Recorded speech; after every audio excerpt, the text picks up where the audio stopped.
All right, so give me a second here. I'm going to share my screen. What our plan is for, actually, let's take a look at the plan for today, is to work through some word problems related to fractions. Okay, so that's what the mini lesson is on for today. I want to start by doing a quick little warm up with everybody. So before we even get into any word problems, I want us to just complete these two examples here. So if we were just adding fractions, okay, and I took 1/3 and I wanted to add it to 1/4, okay, I need to make sure that I have what? Well, what's one thing that I need before I can just add each of those two fractions? Does anybody remember what that word or that phrase is called?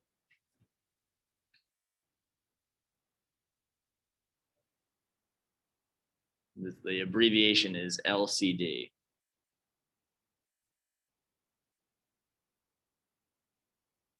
Remember what that word or phrase is? Least common denominator. Good. Thank you, Shana. So least common denominator, which means that I need to look at 3 and 4. And if we need to, we'll list the multiples. So I know that if I list 3, I have 3, 6, 9, 12, 15, so on and so forth. For 4, I have 4, 8, 12, 16, 20, so on and so forth. And I look for, in that row there, the number that they share, that's the smallest number. Well, that's 12. So then I ask myself, well, how do I get from 3 to 12? What do I have to multiply 3 by to get to 12?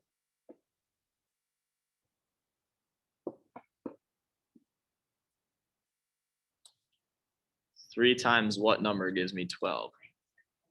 4. And I'm going to try and change these fractions. So whatever number I multiply on the bottom, I multiply on the top. Well, that gives me 4/12. What do I have to multiply 4 by to get to 12?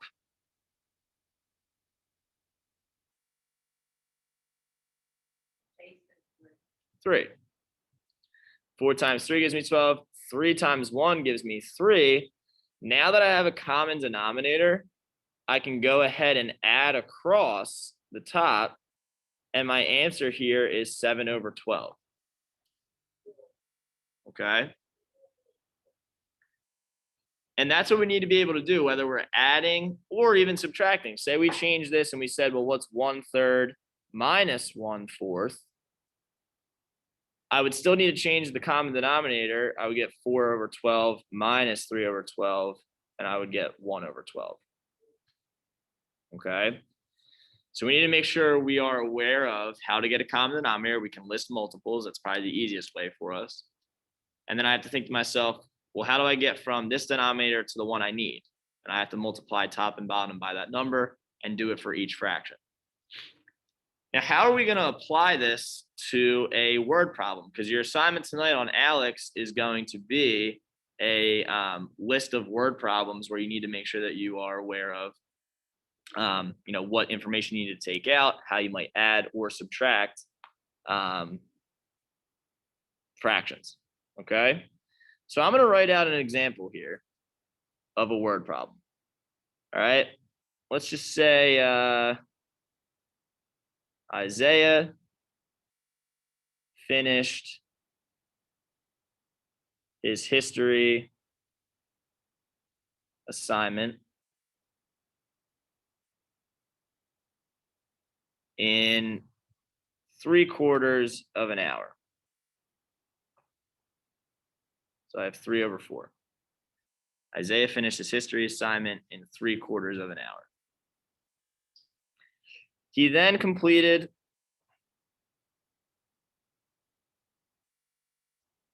his English assignment in 5/8 of an hour. And we want to ask ourselves, well, how much more time did he spend on history than English.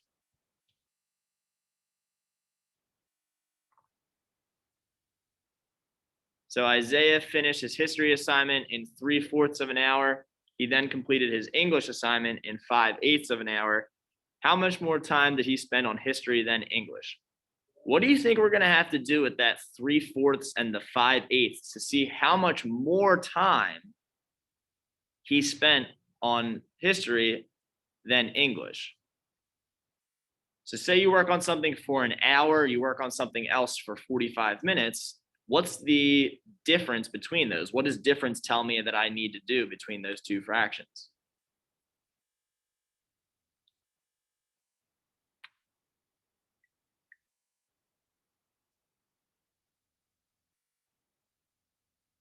What operation usually does difference tell me? So it's not going to be adding. Subtract. There we go. Okay, so I'm going to take that fraction, the first fraction, subtract it, or subtract the second one from it. Right? When we're trying to find the difference of time, it says like how much more did they spend on that, or what was the difference in time, things like that. You are thinking about that word difference, and that means to subtract. So I'm going to take 3/4 and I'm going to subtract 5/8 from it. Well, I need a common denominator here, right? Because I have 4 and 8. Those are different. What is the common denominator if I list out my factors here? My factors here. I have 4, 8, 12, 16, 20, so on and so forth. 8, 16, 24, 32, so on and so forth. What's the smallest number that they share in that list?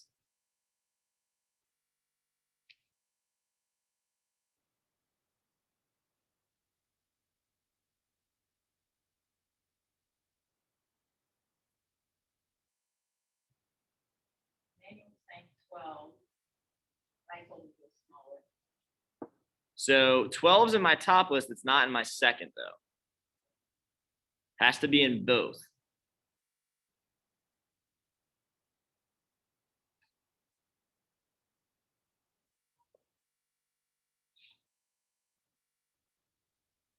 My least common denominator in this case, ladies and gentlemen, is actually just 8. Notice that 8's in both of those there. And what's nice about the second fraction is it already has a denominator of 8. The only one I need to change is the 3/4. Well, what do I have to multiply that 4 by to get to 8? 4 times what gives me 8?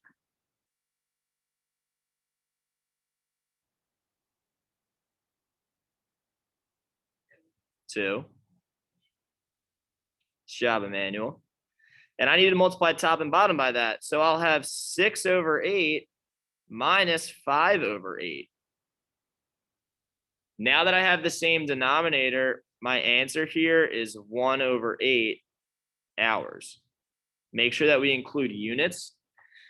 So essentially what this means is Isaiah finished his history homework in 3/4 of an hour. He finished his English in 5/8 an hour. That means he spent 1/8 more hours on history than English. And you're going to see examples like this in your Alex assignment where it's saying, all right, well, how much more time did they spend, or how much further did they go in one area than another? Things like that. Okay. Any questions about that first example? I just want to show you one more.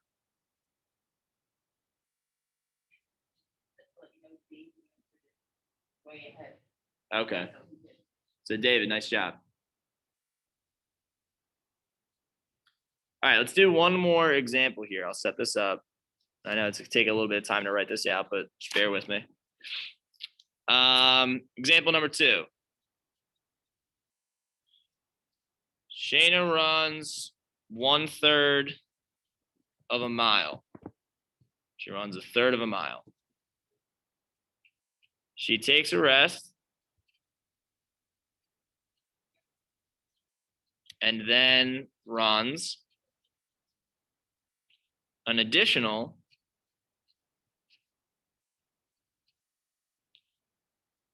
3/5 of a mile.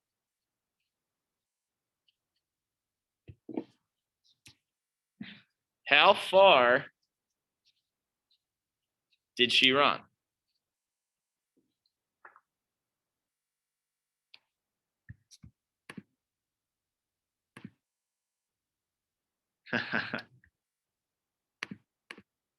So how far did Shane run here? Well, if we're asking for the total distance, right? A lot of times total means we're doing sum. What's that operation of sum? What am I going to be doing between those two fractions there?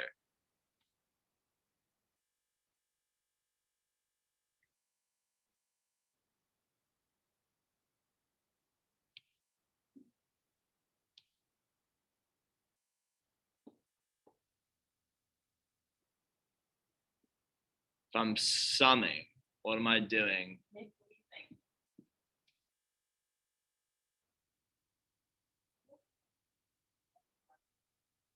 Yeah, that's why I did that.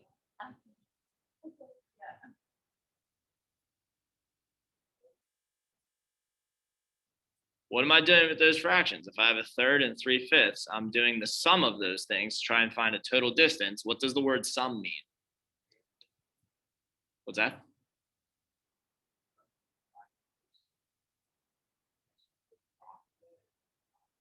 So we're going to have to find a common denominator, but we're going to add these fractions together. That's what we need to make sure that we're aware of. So they're not going to tell you what you need to do. You have to think about the situation. So I'm going to do 1/3 plus 3/5. And I'm going to list factors here of 3 and 5 and find the common denominator, as you said. So I have 3, 6, 9, 12, 15, 18, 21, so on and so forth. 5, 10, 15, 20, 25, so on and so forth there.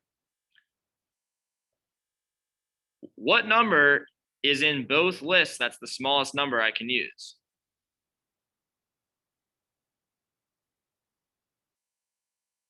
As my common denominator.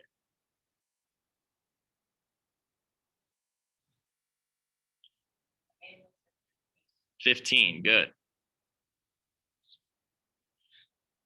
How do I get from 3 to 15? What do I have to multiply 3 by to get to 15?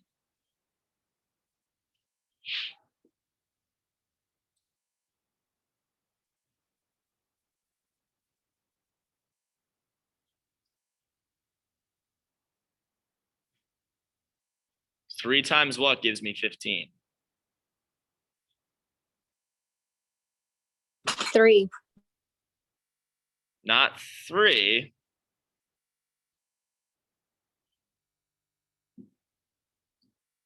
Three times what number gives me 15?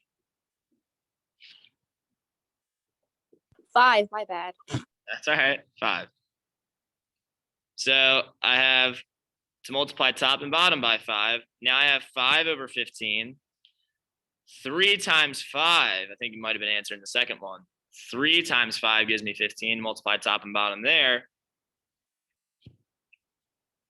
And now I have two fractions with the same denominator. I need to make sure they're the same before I add across. I have 5 over 15 plus 9 over 15. How many total miles or a percentage of that mile did Shayna run? She runs a third of a mile, takes a rest, runs 3/5 of a mile.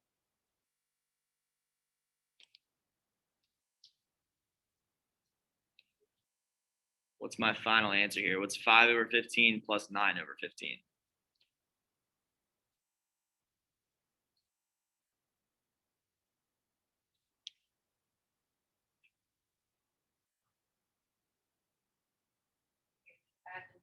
So we're just adding, what's 5 plus 9?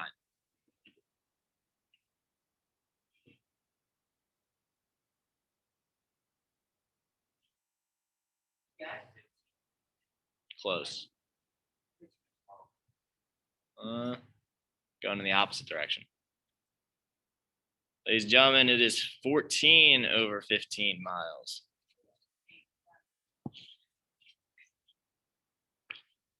Need a common denominator, and you need to be able to recognize what they're asking. We saw an example where we're looking for the difference between the fractions, which means we're doing subtraction. And then we saw an example where we were looking for the sum of those fractions. So we have to do addition. Okay. Any questions about either of those two examples from today?